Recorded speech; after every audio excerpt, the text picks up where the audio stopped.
بسم اللہ الرحمن الرحیم۔ حضرت خدیجہ عام طور پر رات کی تاریکی میں اپنی سہیلیوں کے ہمراہ کعبہ کا طواف کرنے کے لیے جاتی تھی۔ ایک رات کو جب طواف کعبہ کے لیے گئی تھی، طواف بجا لانے کے بعد کعبہ کے دروازے کے سامنے کھڑی ہو کر اپنے پروردگار سے راج و نیاز کرنے میں مشغول ہوئیں اور نصف سب کو گھر لوٹیں۔ بستر پر لیٹتے ہی آپ سو گئیں اور اپنے خواب میں سورج کو انسان کی شکل میں دیکھا کہ مکہ کے آسمان سے طلوع ہو کر رفتہ رفتہ ان کے گھر کی طرف آ رہا ہے۔ جب سورج ان کے گھر میں پہنچا تو وہاں پر رک کر اس نے تمام دنیا میں نور پھیلا دیا اور لوگ ذوق در ذوق اس سورج کو دیکھنے کے لیے ان کے گھر آ رہے تھے۔ آپ بیدار ہوئیں تو دوبارہ نیند ہی نہ آئی، کیونکہ آپ جانتی تھیں کہ یہ کوئی عام خواب نہیں ہے۔ صبح اور سورج طلوع ہونے کے بعد وہ فوراً اپنے چچیرے بھائی ورقہ بن نوفل کے گھر گئیں اور جو کچھ خواب میں دیکھا تھا اسے من وان ان کے سامنے بیان کیا۔ جو ہی ان کی بات ختم ہوئی، ورقہ بن نوفل کے چہرے پر ایک خوبصورت مسکراہٹ رونما ہوئی اور انہوں نے حضرت خدیجہ سے مخاطب ہو کر کہا، مبارک ہو تم پر اے میری چچا جات بہن، اگر تمہارا خواب صادق ہوا تو نور نبوت تمہارے گھر آئے گا اور تمہارے گھر کا نور تمام عالم کو منور کرے گا۔ ناظرین گرامی، حضرت خدیجہ کے چچیرے بھائی ورقہ بن نوفل بن اسد اپنے زمانے میں جزیرے عرب کے ایک مشہور دانشور اور خدا پرست راہب تھے۔ ان کو آسمانی کتابوں کے بارے میں کافی علم تھا اور عربستان میں دوران جاہلیت کے 4 مشہور عابدوں میں سے ایک شمار ہوتے تھے۔ آپ لوگوں کو آخری نبی کی نشانیاں بتایا کرتے اور یہ بھی بتاتے تھے کہ ان کی باسعادت کا وقت قریب ہے۔ حضرت خدیجہ گہری سوچ میں پڑ گئیں کہ نور نبوت کیسے ان کے گھر آئے گا اور ان کا گھر کیسے تمام دنیا کے لیے نور کا مرکز بنے گا۔ حضرت خدیجہ ایک مدت تک اس خواب کے بارے میں غور و فکر میں مشغول تھی اور اس کی تعبیر کا انتظار کر رہی تھی۔ مکہ کی عورتیں ایک رسم کے مطابق قدیم زمانے سے ہر سال ماہ رجب کی ایک رات کو کعبہ کے پاس جمع ہوتی تھیں اور جشن و سرود کی ایک محفل منعقد ہوتی تھی اور اس محفل میں اہل کتاب میں سے ایک دانشور کو تقریر کرنے کی دعوت دی جاتی تھی۔ ایک رات کو ایسا ہی ایک محفل منعقد ہوئی۔ جب حضرت خدیجہ اس محفل میں پہنچی، اس وقت ایک یہودی عالم نے تازہ اپنی تقریر شروع کی تھی۔ اس کی اس تقریر کے دوران اچانک حضرت محمد صلی اللہ تعالیٰ علیہ وسلم کعبہ کے پاس سے گزرے۔ تقریر کرنے والے اہل کتاب کی نظر جو ہی حضرت صلی اللہ تعالیٰ علیہ وسلم پر پڑی تو اس نے اپنی تقریر کو روک کر عورتوں سے یوں خطاب کیا، اے قریش کی خواتین، جو جوان ابھی کعبہ کے پاس سے گزرا وہ مستقبل میں پیغمبر آخر جمع ہوگا۔ آپ میں سے جو بھی اس کی شریک حیات بن سکتی ہو اس میں تاخیر نہ کرنا۔ اس اہل کتاب دانشور کے کلام کو سن کر خواتین میں ہلچل مچ گئی۔ ان میں سے بعض عورتیں اس دانشور کے کلام پر ہنستی تھیں اور بعض عورتیں مذاق اڑاتی تھیں اور بعض عورتیں اس کو برا بھلا کہتی تھیں۔ بہرحال محفل شور و گل اور ہلچل سے دوچار ہوئی اور عورتیں متفرق ہو گئیں۔ حضرت خدیجہ گھر چلی گئیں اور اپنے خواب اور یہودی عالم کی باتوں میں رابط تلاش کرنے لگیں۔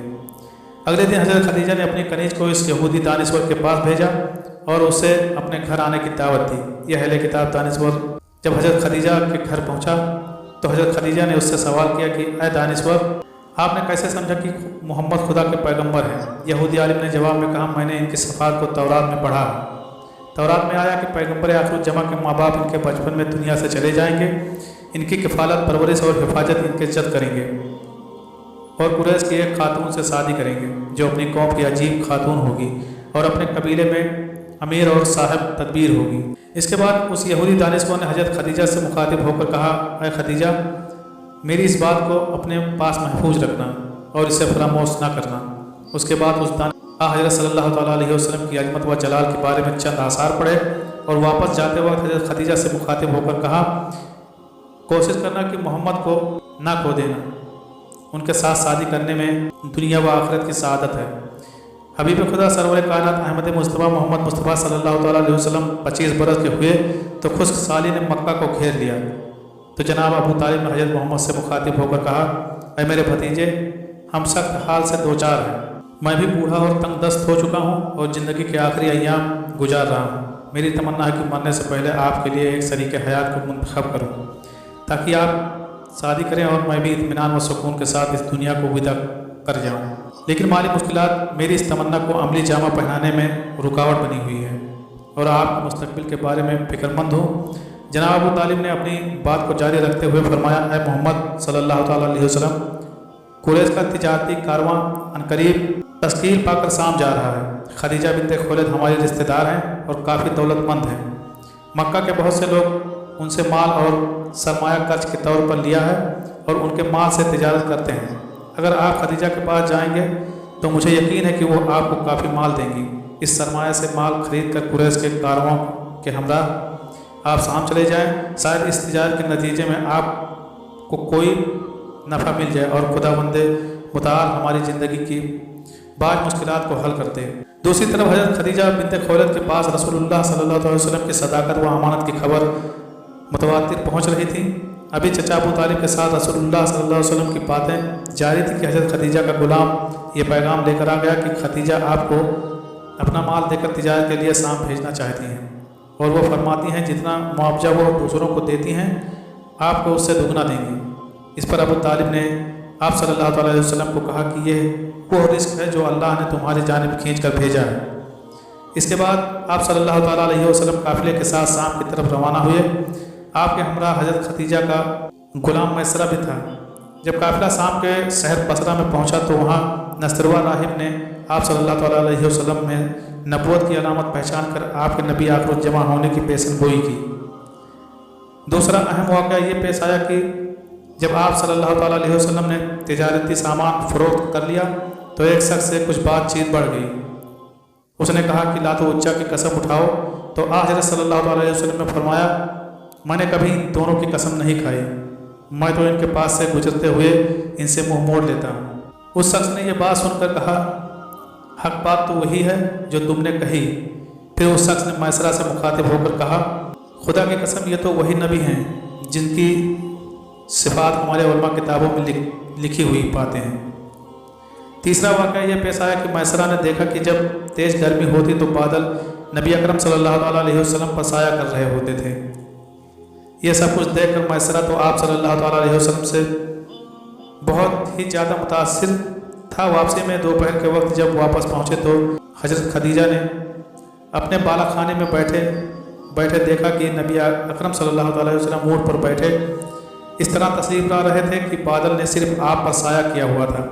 हज़रत खदीजा और उनके साथ बैठी हुई औरतों ने यह मंजर देखकर बहुत ताज्जुब किया।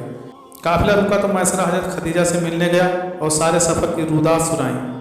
हज़रत खदीजा जो रसूलुल्लाह सल्लल्लाहु अलैहि वसल्लम से पहले ही मुतासिर थीं वो सफ़र के वाक़यात सुनकर आपकी गर्विदा हो गई, बल्कि उनका रसूलुल्लाह सल्लल्लाहु अलैहि वसल्लम को तिजारत सफ़र पर भेजने का मकसद भी यही था कि किसी तरह हुजूर अकरम से मुलाकात हो सके। चुनांचे मैसरा को कहा गया कि अब मोहम्मद सल्लल्लाहु अलैहि वसल्लम को भेजो ताकि मैं उनसे तिजारत का हिसाब ले सकूं। नबी रहमत जब हज़रत खदीजा के सामने आए तो आपका रोशन चेहरा देखकर हज़रत खदीजा दंग रह गई और बेहोशी का आलम तारी हो गया। इसी दौरान रसूलुल्लाह सल्लल्लाहु अलैहि वसल्लम ने सारा हिसाब तिजारत किया और वापस तशरीफ़ ले गए। जब आप सल्लल्लाहु अलैहि वसल्लम चले गए तो तब हज़रत खदीजा होश में आई और मैसरा से पूछा कि मोहम्मद सल्लल्लाहु अलैहि वसल्लम किधर हैं। मैसरा कहने लगा कि वो तो आपको सारा हिसाब देकर चले गए। खैर हज़रत खदीजा ने अपने माल में ऐसी अमानत व बरकत देखी जो इससे पहले कभी ना देखी थी। माल की खैर फरोख्त का हिसाब देखा, मुनाफा दुगने से ज़्यादा था। आपने फौरी अपने गुलाम मैसरा को रसूल के पीछे भगाया और तयशुदा मुआवजे से भी दुगना मुनाफा हुजूर अकरम को भेज दी। हज़रत खदीजा बहुत ज़्यादा दूरअंदेश, मुस्तकिल मिजाज, शरीफ, बाइज्जत और बहुत मालदार औरत थी। उन्होंने आप सल्लल्लाहु अलैहि वसल्लम से निकाह का फैसला कर लिया और अपनी सहेली नफीसा बिन्त मनियास के हाथ रसूलुल्लाह सल्लल्लाहु अलैहि वसल्लम को निकाह का पैगाम भिजवा दिया। रसूलुल्लाह सल्लल्लाहु अलैहि वसल्लम के हज़रत खदीजा रज़ियल्लाहु तआला अन्हा से निकाह के हवाले से एक बहुत मलहूज रहना चाहिए जिसे हज़रत खदीजा सलामुल्लाह अलैहा की तहारत व नजाहत और रसूलुल्लाह सल्लल्लाहु अलैहि वसल्लम के साथ निकाह में रग़बत की वजह आस्कार हो जाती है। चुनांचे बाज़ रवायत से ये मालूम होता है कि हज़रत खदीजा रज़ियल्लाहु अन्हा के चचा जाद भाई वर्का बिन नौफल जो जमाने जाहिलियत में ही नसरानियत कबूल कर चुके थे और इब्रानी ज़बान भी जानते थे और इंजील इब्रानी में पढ़कर अपने अकरबा को इसकी रोशनी में वाज नसीहत भी करते थे और एक आखिरी नबी के आने की बसारत भी सुनाते थे। उम्र के एतबार से ये बुज़ुर्ग थे और हज़रत खदीजा रज़ियल्लाहु तआला अन्हा इनके ये नसाई और सच्चे नबी की बसारत बहुत शौक़ व रग़बत से सुनती थी। नेज़ ये भी सुनती थी कि इस नबी अजीम शान की बासारत का ज़माना करीब है।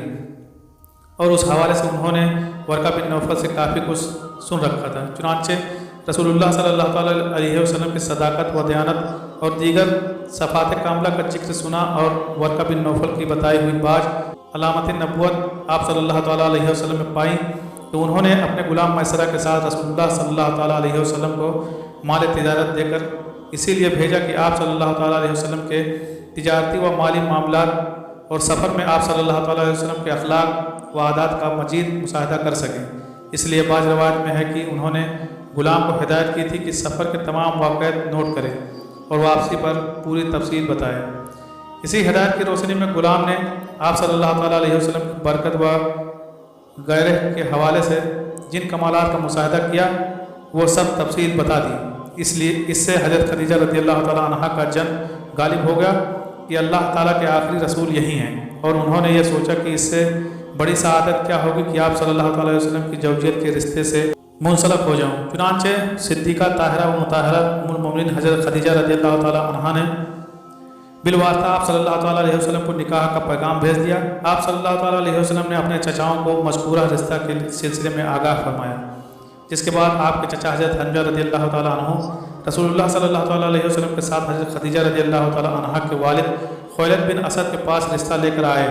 और मुताबिक रवायत इब्ने इसहाक़ जबकि दीगर के कौल के मुताबिक हज़रत खदीजा के वालिद का इंतकाल हो चुका था।